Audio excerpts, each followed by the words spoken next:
Stove on చేసి pan పెడదామండి. పొయ్యి మీద ప్యాన్ పెట్టేసి ఇప్పుడు బెండకాయలు అయితే కొంచెము ఆయిల్లో ఫ్రై చేసుకోవాలి. దూరగా అంత ఎక్కువైతే ఫ్రై లేదండి. కొంచెం మనము బెండకాయలు పచ్చి ఉంటాయి కదా, అవి అయితే కొంచెము ఇది కావాలి, మగ్గాలని ఫ్రై చేసుకుందాము. ఇప్పుడైతే ప్యాన్ వేడైంది చూడండి. కొంచెం అయితే ఆయిల్ పోసుకుంటున్నాను ఫ్రై చేసుకోవడానికి. ఇప్పుడు ఆయిల్ కొంచెము వేడెక్కాలి. ఇప్పుడు 5 మినిట్స్ అయితే అయింది, ఆయిల్ వేడెక్కింది కదండి. ఇప్పుడు బెండకాయలు వేసుకుందాము.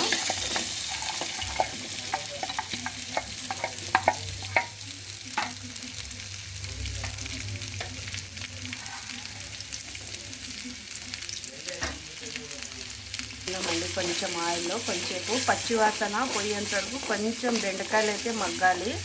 అంతవరకు మనము కొంచెము ఫ్రై చేసుకుందామంట. మళ్ళీ ఏమంటే ఫ్రెండ్స్, అలాగే ఇప్పుడు కొంచెము వానలు అలాగే మంచు పడతా ఉంది కదా, చిన్నపిల్లలు అలాగే వయసు అయిన వాళ్ళు ఉంటారు కదా, కొంచెం అయితే జాగ్రత్తగా ఉండండి ఫ్రెండ్స్. అలాగే అన్నీ వేడివేడిగా కొంచెము తినండి. ఆయిల్ ఫుడ్ అలాగే అలాంటివి ఏమైతే ఎక్కువైతే తినొద్దండి. కొంచెము మసాలా ఐటమ్ కానీ ఎక్కువ తినొద్దండి, ఎందుకంటే ఈ చలికి డైజెషన్ కానీ అవ్వలేదు. అందుకనేసి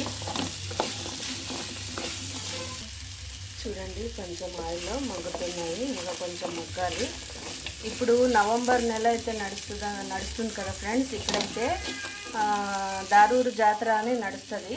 జాతర అంటే దారూరులో జరుగుతుంది. అది దారూరు జాతర రూట్ ఏమంటే నాకు అంతగా తెలియదు, కానీ బీదరు, నేరు, హైదరాబాదు, యాదగిరి సెంటర్ ప్లేస్ అయితే వస్తుందంట. అది అక్కడైతే నేను ఫస్ట్ టైము 10 ఇయర్స్ బ్యాక్ అయితే వెళ్ళాను ఒకేసారి జాతరకి.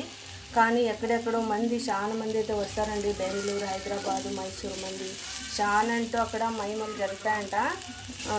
ఏంటంటే అక్కడ ఏంటి హిస్టరీ అనేది నాకు ఇంకా ఎక్కువ తెలియదు. నేనైతే వెళ్ళింది ఒకేసారి, కానీ ఒకసారి అయితే మీరు అక్కడల్లా విజిట్ ఇవ్వండి, ఎలాగ ఏంటనేది అక్కడ ఏమనేది తెలుస్తుంది. నేనైతే ఒకసారి వెళ్ళింది అక్కడ. నాకంటూ పెళ్ళి వచ్చినప్పటి నుంచి ఇక్కడంటూ నాకు ఎక్కువ తెలియదండి. ఇన్ని రోజులైతే ఉన్నానన్నా కానీ ఎక్కడ మేము బయటికి కానీ ఎక్కువ వెళ్ళము. ఒకసారి అయితే మా ఆయన తీసుకొని వెళ్ళారు జాతరకి. అప్పుడైతే నేను మా పెద్దమ్మాయికి ప్రెగ్నెంట్గా ఉన్నానండి అప్పుడు.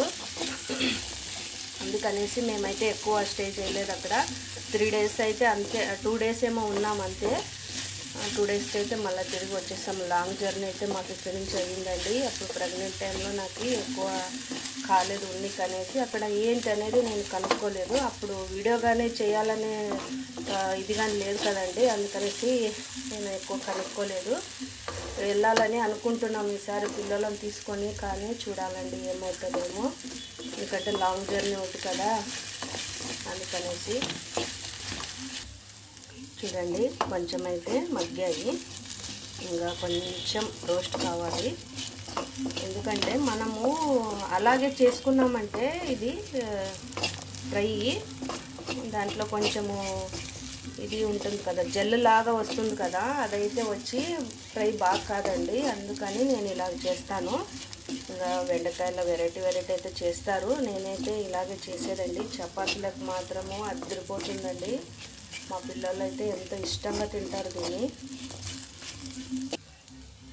చూసారా, ఈ మట్టుకు ఫ్రై కావాలండి. చూడండి ఎంత ఫ్రై అయితే బాగా అయిపోయాయి. చూసారా, ఇంతవరకు ఫ్రై చేసినామంటే బాగా పచ్చివాస అనేది పోయి బాగా గుమగుమలాడతాయి ఇది బెండకాయలు. ఇప్పుడైతే ఆయిల్ పోసుకుంటున్నాను. ఇంకా కొంచెము ఒక 3 స్పూన్ అయితే ఆయిల్ ఉంటుందండి ఇది. ఇప్పుడైతే నెక్స్ట్ ఉల్లిపాయలు వేసుకుందాము. ఆయిల్ అయితే వేడెక్కిన కదా ఉల్లిపాయలు వేసుకున్నామండి. అలాగే వేసుకున్నాను నేను. పచ్చిమిర్చి అయితే ఎండిందండి, అది పచ్చిదే కానీ కొంచెము మగ్గిందనమాట, ఎండిపోయింది, అందుకని ఇలా ఉంది. మీరు గ్రీన్దైనా వేసుకోవచ్చు పచ్చిమిర్చి. ఇవైతే ఒక 3 సన్న సైజులో 3 ఉల్లిగడ్డలు అయితే కోసుకున్నాను. ఇప్పుడు ఇది మగ్గాలి కొంచెం ఆయిల్లో. ఇది మగ్గేంత వరకు మనము ఇప్పుడైతే వెల్లుల్లి వేసుకున్నాను. వెల్లుల్లి అంటే ఎన్ని అంటే ఒక గడ్డలో ఒక 9-10 ఉంటాయండి. బాగా ఇలాగ దంచుకుందామంట రోట్లో. చూడండి ఇలాగా.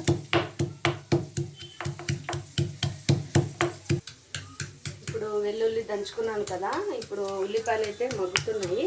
వెల్లుల్లి దంచుకున్న తర్వాత ఇప్పుడు దంచిన వెల్లుల్లిని ఉల్లిపాయలకి వేస్తాను.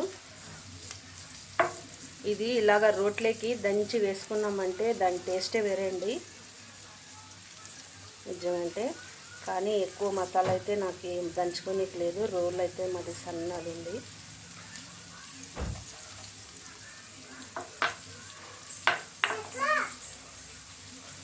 ఇప్పుడు ఉల్లిపాయలు అలాగే వెల్లుల్లి దంచి వేసిన వెల్లుల్లి బాగా మగ్గనివ్వాలి.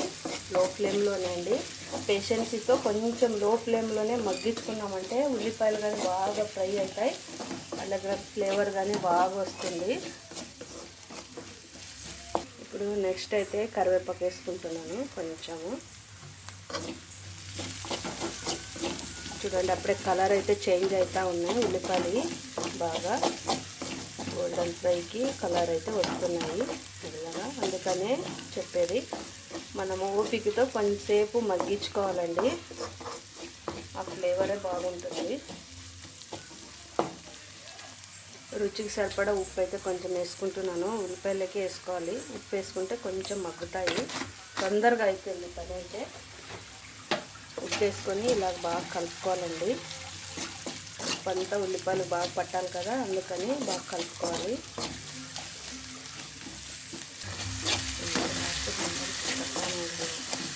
ఉల్లిపాయలు అయితే బాగా మగ్గాయి చూడండి. ఇప్పుడు నెక్స్ట్ అయితే కొంచెం అయితే ధనియాల పౌడర్ వేసుకుంటున్నాను. ఇప్పుడు అయితే కారం వేసుకోవాలి. చిటికెడు పసుపు అయితే వేసుకుందాం. ఇప్పుడు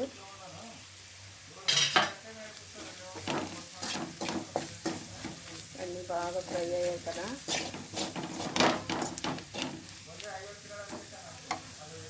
టూ మినిట్స్ అయితే బాగా మగ్గాయి కదా ఉల్లిపాయలు. ఇప్పుడు బెండకాయలు అయితే వేసుకుంటాం. బెండకాయలు వేసుకొని బాగా కలుపుకొని 2 మినిట్స్ అయితే వేద్దామంట మగ్గనికి. మసాలా అంతా బాగా కలుసుకోవాలి కదా, అందుకనేసి బాగా మగ్గనిద్దాము 2 మినిట్స్ మూతేసి.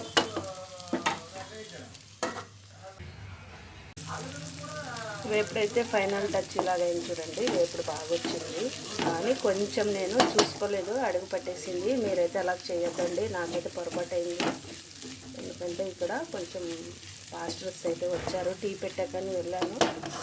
అంత లోపల ఇలాగ అడుగు పట్టేసింది. చూసారా ఫైనల్గా అయితే బెండకాయలు వేపుడైతే తయారైంది. చూడండి ఎంత స్పైసీగా బాగా తయారైంది. అలాగే చపాతీలు కానీ చెప్పాను కదా పెరిగేసి చేస్తే అలాగా మెత్తగా వస్తాయని. చూడండి ఇది చేతిలోకి మడిపిస్తే ఎంత ఉందో అంత మెత్తగా బాగా నీట్గా వచ్చాయి. మా పిల్లలు అయితే ఇప్పుడు టేస్ట్ చేయడానికి రెడీ ఉన్నారు. అలాగే మేము సైడ్కి కొంచెము పెరిగేసుకొని తింటామండి. కాంబినేషన్ అయితే మాకు నచ్చుతుంది. మీరు ఎలాగైనా తినొచ్చు. అంతేనండి ఇవాళ వీడియో అయితే. నచ్చితే లైక్ చేసి షేర్ చేసి,